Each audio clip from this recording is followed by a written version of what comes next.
Bine v-am găsit, bine v-am regăsit, dragilor din Zodia Vărsător, oriunde v-ați afla.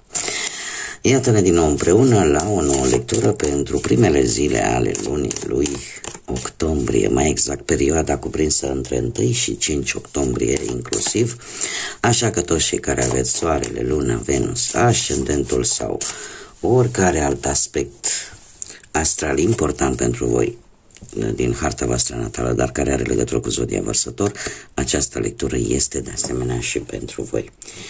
Ca de fiecare dată, dragilor, nu uitați, voi sunteți cei care vă construiți viitorul în urma deciziilor voastre, așa că vă rog să luați decât acele mesaje care rezonează cu voi, restul lăsați-le să zboare în univers, pentru că sigur sunt pentru alte energii care într-o mai mică sau mai mare măsură au o legătură cu Zodia Vărsător. Și haideți să vedem ce ne spun cărțile cu rune.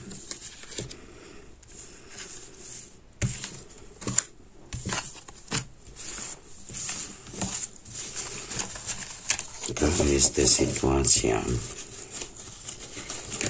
pentru dragii mei din Vărsător?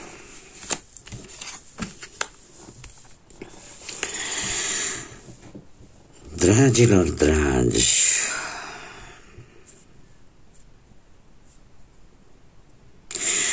ați avut o perioadă în care v-ați simțit voi un pic, ori ați luat o pauză, ori v-ați simțit un pic blocați și o lipsă de încredere vis-a-vis de cineva sau de situație. Toate aceste îndoieli v-au făcut să nu puteți lua decizii sau să nu puteți lua cele mai bune decizii. Începutul lui octombrie vine cu o mișcare. Fie ea fizică, fie ea spirituală, da, ca o călătorie. Dar vine cu mișcare în general și vine cu progres, cu evoluție. Într-un mod foarte spontan, ori vei lua o decizie vis-a-vis de o călătorie, ori pur și simplu vei lua decizia de a-ți lua viața în propriile mâini și de a face ceva pentru tine sau pentru interesul pe care tu îl ai. Ceea ce nu este rău. Haideți să vedem. Nu știu dacă Zodia Săgetător vă spune ceva. Săgetător, Scorpion sau Fecioară. Haideți să vedem ce vine pentru dragii mei din Vărsător în perioada 1-5 octombrie.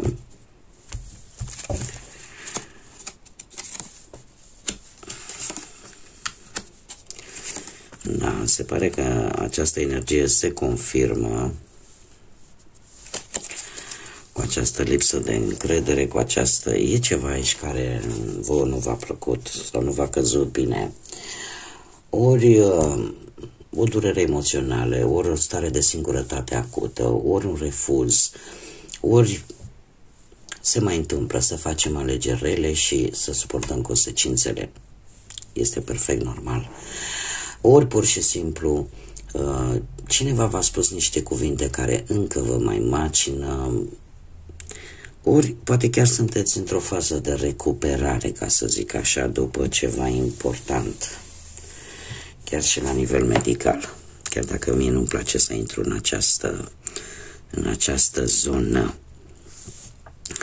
Ce poate juca un rol negativ sau ce poate juca în defavoarea voastră, mare atenție, coborâți din nori, dragilor, coborâți din acel plan al viselor, al iluziilor. Ele sunt bune până la un anumit punct. Odată ce, cum să spun eu, rămânem blocați cu acele iluzii, cu acele așteptări, cu acele oportunități înșelătoare, asta ne poate aduce repercursiuni pe perioade lungi de timp. Deci încercați să coborâți de acolo de unde tot Nu știu de ce îmi face impresia că voi, sau cel puțin cei care vă regăsiți, dragilor, încă vă creați așteptări, încă vă faceți iluzii, care eu nu zic că nu pot deveni, unele pot deveni realitate, numai că unele vor rămâne la capitolul de vise, care nu vor face altceva decât să joace un rol negativ, pentru că tu vei pierde timp așteptând ceva ce poate niciodată nu o să ajungă la tine. Adică se cere un pic de realism. Se cere un pic de realism. Asta ar putea juca contra voastră, această atitudine. În schimb, ce este în favoarea voastră? Am pe cineva într-o zodie de foc. Berbec, leu, săgetător, care cumva simte, vede prin ce treci și trebuie să vă spun că are sentimente de grijă, care vrea să te protejeze, vrea să aibă pur și simplu grijă de tine. Este cineva care nu este frică de niciun fel de provocare. Și este cineva care vede lucrurile pe termen lung și își dă seama de la ce riscuri vă supuneți voi. Dar este cineva care vrea să fie acolo, care îți vede suferința și care are un rol pozitiv pentru tine, cel puțin în această perioadă.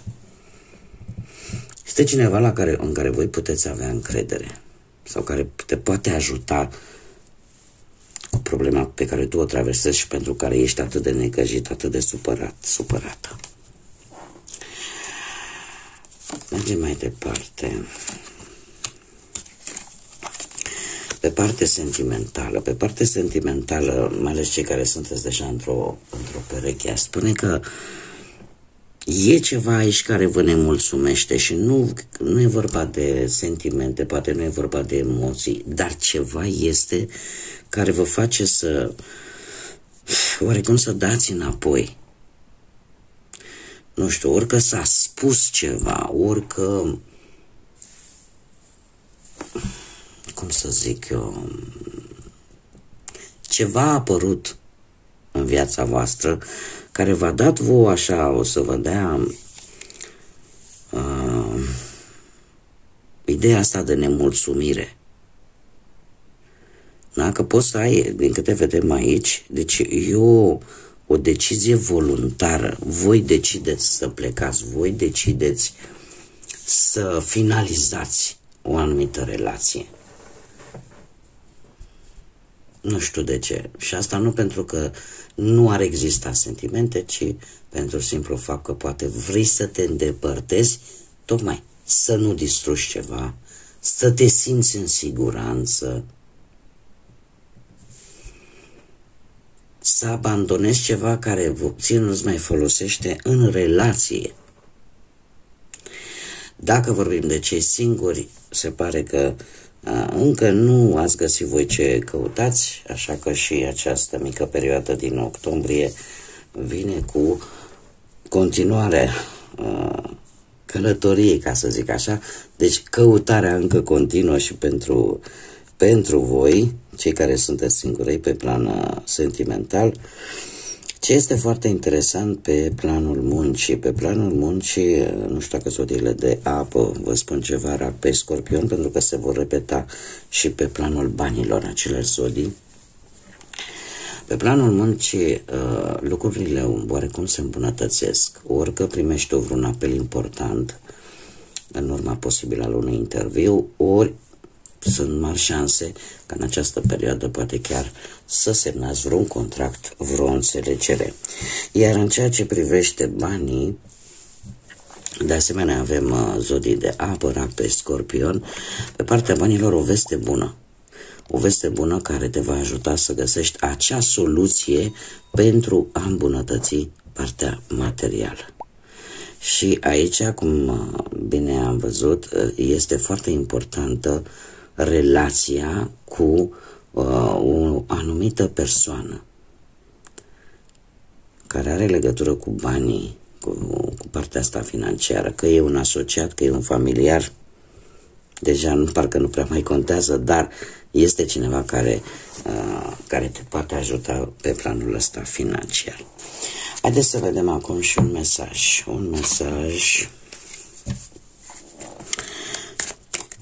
Ce trebuie să știți? Nu știu, un mesaj important pentru voi, dragilor, în perioada 1-5 octombrie, pentru dragii mei din Vărsătot.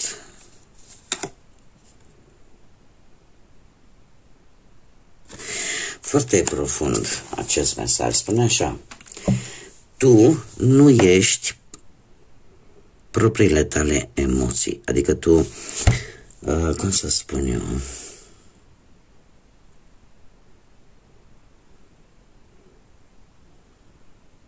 tu nu ești emoțiile tale. Știu că sună, în traducere, așa sună fain în engleză, dar în română sună un pic aiurea. Haideți să mă explic. Este de fapt ideea că tu nu ești ceea ce exprimi. Se poate întâmpla ca să te arăți strong, așa, să te arăți puternic. Să arăți că poate că ești chiar într-o alură mai, cum să spun eu, aparent, poate chiar tupeist, așa, poate chiar îndrăzneață, să lași ca lumea să vadă o anumită imagine, dar care să nu aibă nimic de văzut cu ceea ce ești tu, ca și persoană, în interiorul tău.